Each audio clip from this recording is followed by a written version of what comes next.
Allah subhanahu wa ta'ala says, Ash-shaytanu ya'idukumul faqr, that shaitan promises poverty. And this is such a deep statement because it includes a physical reality as well as a psychological reality. In the physical reality, we find oftentimes that people who gamble, or people who drink, or people who sell alcohol, they're doing so because they're afraid of being poor, right? So I had a person who was a gambling addict come to me and say, can you help me? I was like, why are you gambling in the first place?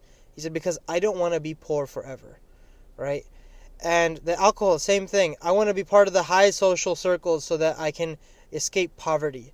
Or selling alcohol, even where people are like, if I don't do this, my business won't run and I'm going to become poor.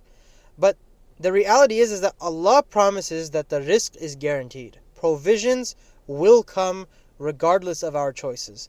We just choose whether we want that to be halal or haram. That's it. And so because the promise of shaitan is true for these people, well, now he is able to keep them in poverty because these actions themselves impoverish a person. Gambling addiction and alcohol addiction and selling alcohol are great ways to stay poor.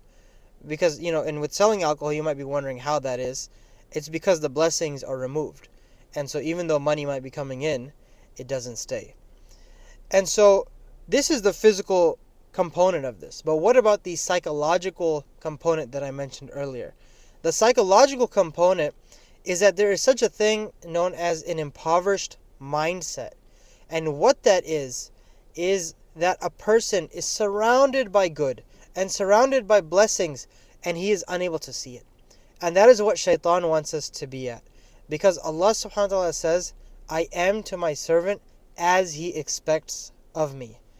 And so when we start expecting evil things from Allah, and when we start expecting negative things from Allah, that's all we see in the world. We don't find things to be grateful for. We don't find the lessons that Allah has put in our trials and tribulation. We don't take anything positive from our circumstance other than just wallowing and being sad and being woe is me, right? And so you find a person who, even in like Islamic YouTube videos, right, 95% will be good, but they'll find the 5% that's not, right? And they won't benefit from the rest of it. Versus a person who is positive. He will find the 0.1% that is good even though the 99.9% is not good.